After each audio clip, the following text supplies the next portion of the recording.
Hello friends, आपका स्वागत है एमपीपीएससी ज्ञान दर्पण चैनल पर। आज हम पढ़ने वाले हैं मध्य प्रदेश की सबसे महत्वपूर्ण जनजाति, जिसका नाम है भील जनजाति।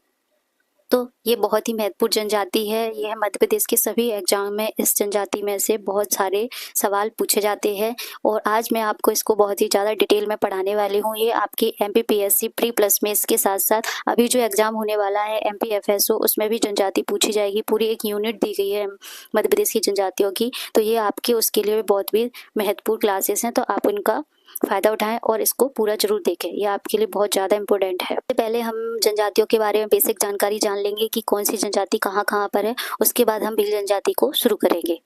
तो चलिए दोस्तों, हम शुरू करते हैं। सबसे पहले हम देखेंगे कि मध्य प्रदेश की सबसे बड़ी जनजाति कौन सी है। तो यहाँ पर हमने देखा है कि मध्य प्रदेश की सबसे बड़ी जनजाति का नाम क्या है, भील जनजाति है। उसके बाद हमारी दूसरी जनजाति है गोंड, तीसरी जनजाति है कोल। तो मध्य प्रदेश की सबसे बड़ी जनजाति का नाम है भील। इसके बारे में हमें डिटेल से पढ़ना है। अभी हम बेसिक जानकारी देख रहे हैं कि मध्य प्रदेश की सबसे बड़ी जनजाति कौन सी है, भील जनजाति। इसके बाद हम देखेंगे कि सबसे छोटी जनजाति का नाम क्या है, कमार जनजाति है, जो कि मध्य प्रदेश के सीधी जिले में पाई जाती है। भारत सरकार द्वारा मध्य प्रदेश की 3 जनजातियां हैं जिनको विशेष पिछड़ी जनजाति का दर्जा दिया गया है, जिनके बारे में आप सभी जानते ही हैं। जो कौन कौन सी जनजातियां हैं, पहली है बैगा जनजाति, बहारिया जनजाति और सहरिया जनजाति। हम देखेंगे कि मध्य प्रदेश के चारों तरफ कौन कौन सी जनजातियां पाई जाती हैं। जैसे कि मध्य प्रदेश की उत्तर दिशा में हमें कौन कौन सी जनजातियां देखने को मिलती हैं। यहाँ पर हमारी सहरिया जनजाति है जो कि शिवपुरी और ग्वालियर जिले में मिलती है। खैरवा जनजाति है, कैमूर हिल्स में मिलेगी। और सौर जनजाति है जो कि पन्ना और छतरपुर क्षेत्र में हमें देखने को मिलती है। इसके बाद हम यही दक्षिण में देखेंगे तो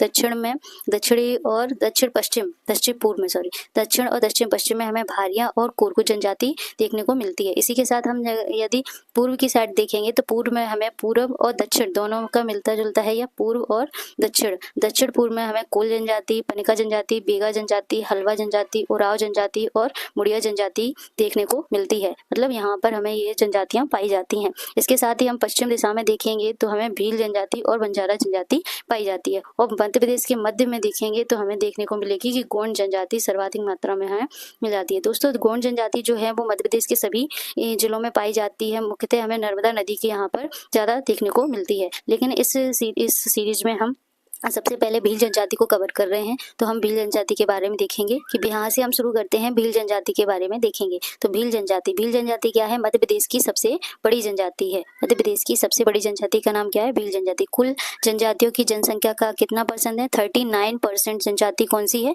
भील है। और सर्वाधिक रंगप्रिय जनजाति है, प्रोटो ऑस्ट्रोलैड जनजाति है और द्रविडियन युग की जनजाति है। और यह हमारे मध्य प्रदेश के किस जिलों में पाई जाती है, झाबुआ, धार, रतलाम, अलीराजपुर, खरगोन आदि जिलों में हमें पाई जाती है। यह मुख्यतः मध्य प्रदेश के पश्चिमी क्षेत्र में हमें देखने को मिलती है। ठीक है, पश्चिमी क्षेत्र में हमें भील जनजाति पाई जाती है।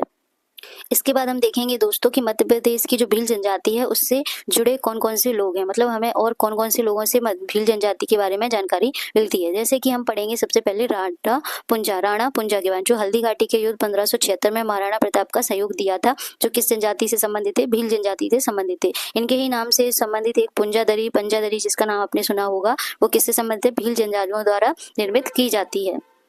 तो पंजादरियों का निर्माण किसके द्वारा किया जाता है, भील जनजाति द्वारा किया जाता है। इसके बाद हमारे यहाँ टंट्या भील, जिनका नाम आपने सुना होगा, जो 1857 की क्रांति में जिन्होंने भाग लिया था। टंट्या भील जिनकी समाधि हमारी पाताल पानी इंदौर में है और जिनको इंडियन रॉबिन हुड के नाम से भी जाना जाता है। इसके बाद है शहीद भीमा नायक मंडलेश्वर की क्रांति से इन्हें शुरुआत करी थी, जो कि कहाँ के हैं, बड़वानी के हैं, और इन्हें निमाड़ का रॉबिन हुड कहा जाता है। और इसमें वो चीज याद करने की है कि इंडियन रॉबिन हुड किसे कहा जाएगा, इंडियन रॉबिन हुड है अपनी टंट्या भील, और जहाँ शहीद भीमा नायक हैं वो कौन है, अपने निमाड़ के रॉबिन हुड। ये हमारे लिए बहुत ज्यादा इंपॉर्टेंट है, तो इसको हमें याद करना है। ठीक है, इसके बाद हम आगे बढ़ेंगे।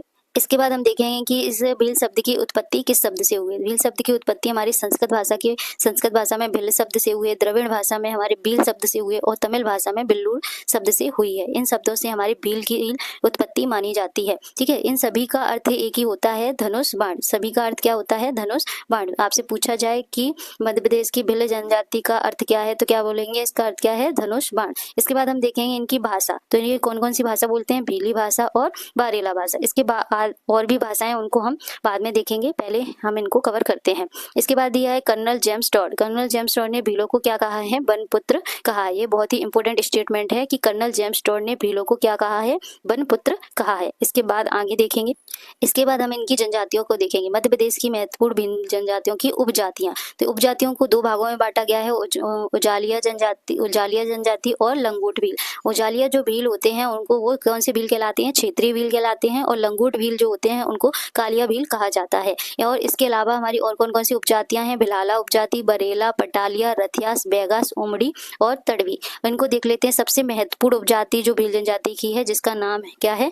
भिलाला जनजाति। भिलाला जनजाति किससे संबंधित है? महाराणा प्रताप को अपना वंशज मानती है, सुंदर जनजाति है और अलीराजपुर में मिलती है। ठीक है। इसके बाद जो हमारी उमड़ी जनजाति है वो भीलों की सबसे पिछड़ी जनजाति है, जो गुना और शाहजहांपुर में पाई जाती है। तड़वी जो जनजाति है वो इस्लाम धर्म को ग्रहण किया गया है। इससे जो तड़वी ऐसा पूछा जाए क्वेश्चन कि भील जनजाति की ऐसी कौन सी उपजाति है जिसने इस्लाम धर्म को ग्रहण किया था, तो क्या बताएंगे? कौन सी जनजाति है? तड़वी जनजाति है। और सबसे छोटी जनजाति कौन सी? पिछड़ी जनजाति उमड़ी है। और सबसे महत्वपूर्ण जनजाति कौन सी है? भिलाला। इनको याद करने का ऐसे 2-3 बार आप बोलेंगे। भिलाला, बरेला, पटालिया, रथियास, बैगास, उमड़ी और तड़वी, ये क्या है? इनकी उपजातियां। ये बहुत ही महत्वपूर्ण क्वेश्चन है जो हर एग्जाम में आपसे पूछे जाती हैं, इनकी उपजातियां। ओके दोस्तों, इसके बाद हम आगे अगली वीडियो में देखेंगे। अगर वीडियो आपको अच्छा लगता है तो प्लीज़ सब्सक्राइब करना बिल्कुल ना भूलें। वीडियो पूरा देखने के लिए बहुत बहुत धन्यवाद।